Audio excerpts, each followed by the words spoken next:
go or we like to take some photographs because nowadays mobile phone cameras are much more available than before. So, but we normally take photographs in auto mode, but we usually do not get the expected photos.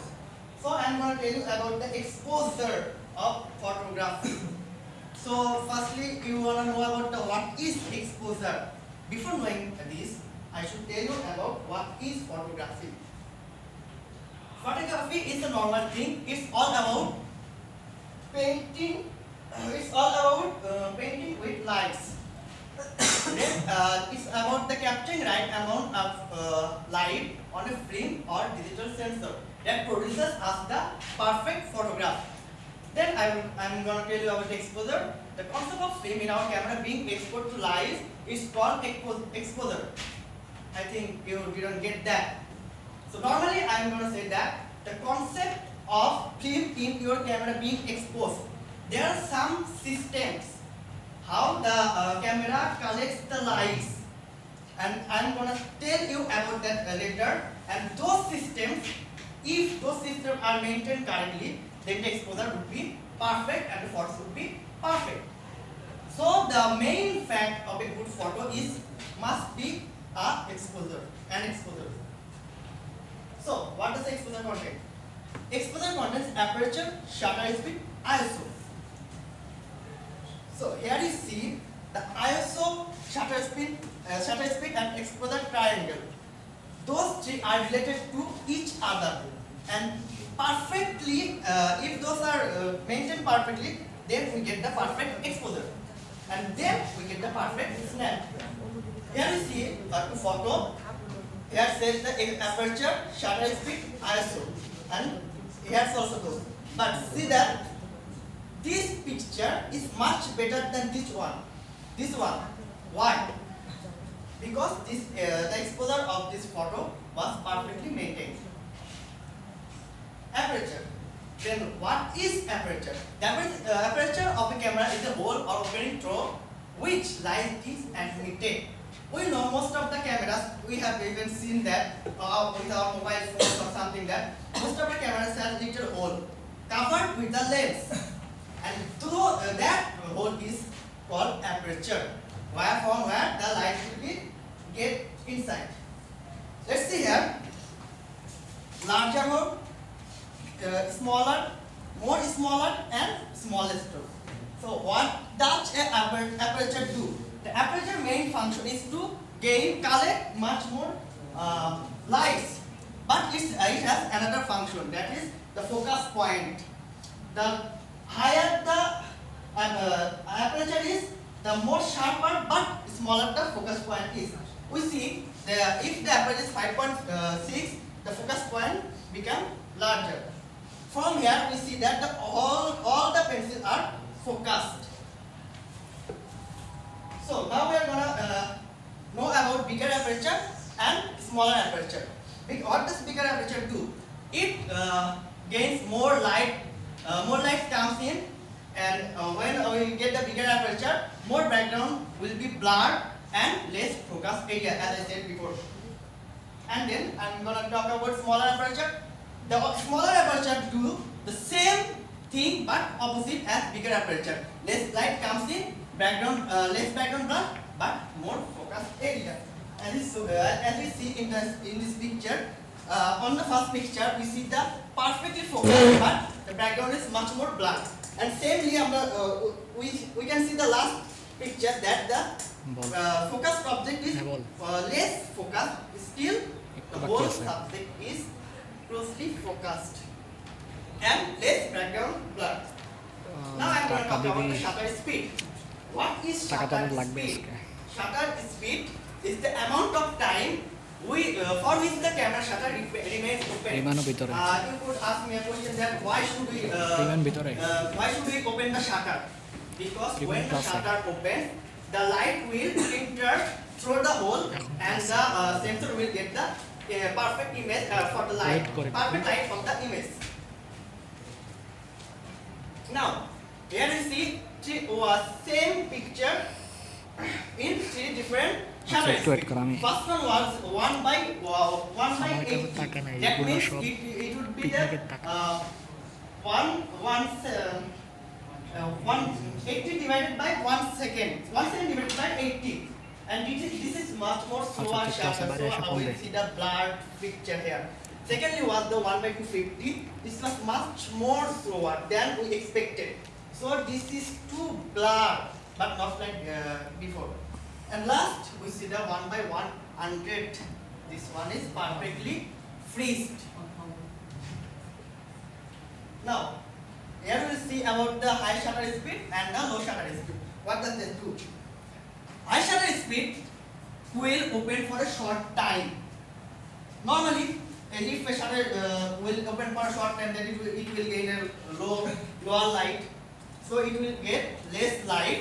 But the benefits of it is it will freeze the moment. Secondly, the low shutter speed, we can see that it will open for a long time. That means long light will come. It is normally used for low light condition. Here we see the shutter speed was faster than second peak. So it's kind of like freezing, but not fully freeze. And here you see the slow shutter speed. See here, it's kind of dark, but it's lighted enough.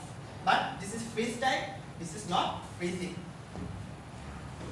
Now I'm going to tell you about ISO. What is ISO? ISO is nothing but sensibility of the sensor. So what you say, the measure of digital camera sensor sensitivity to light is ISO.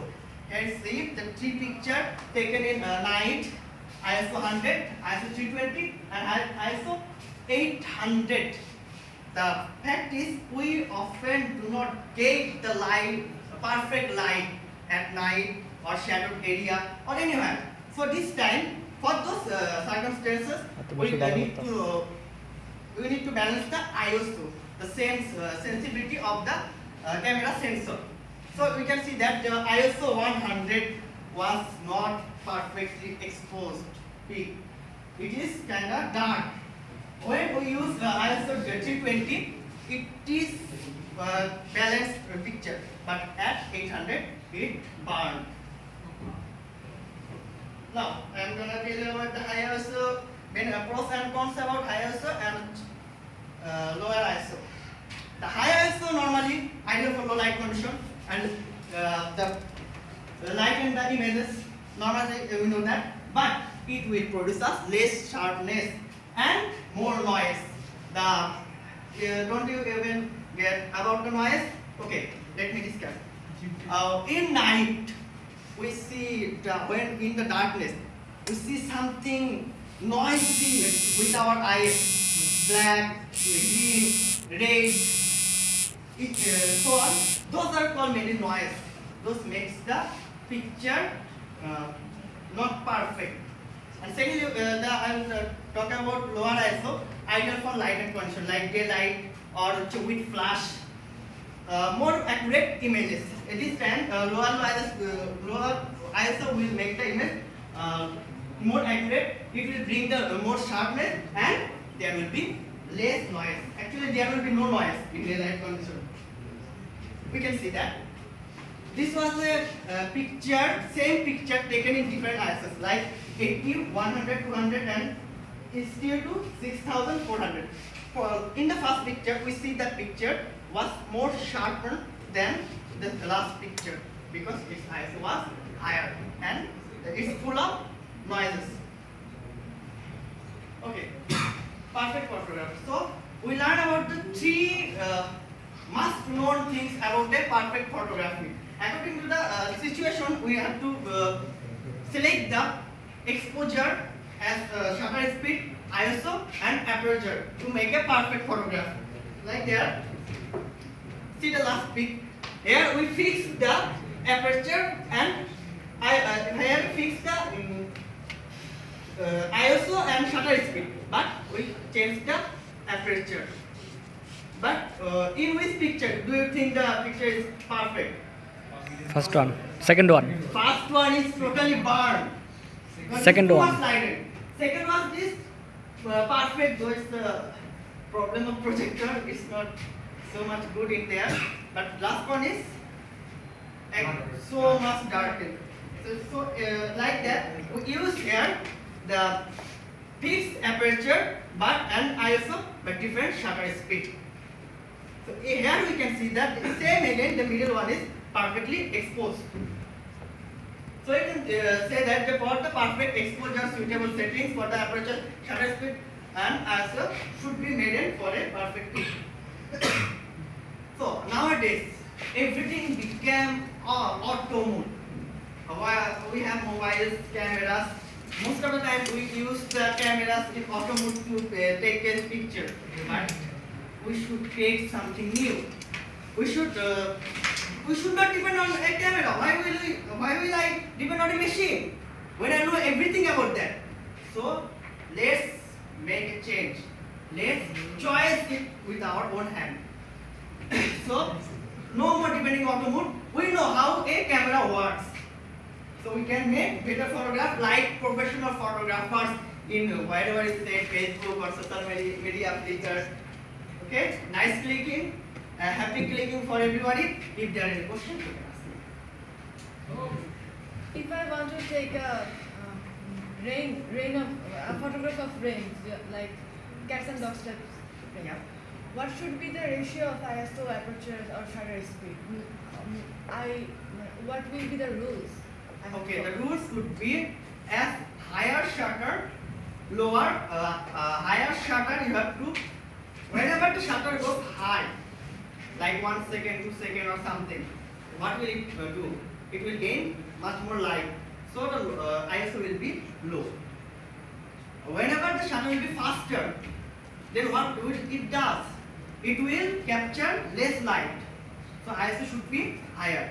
So in that time for the freezing moment, we should select the shutter higher, faster, shutter faster. For the faster shutter, light will come low. So we should select higher ISO. Is there any other question? No.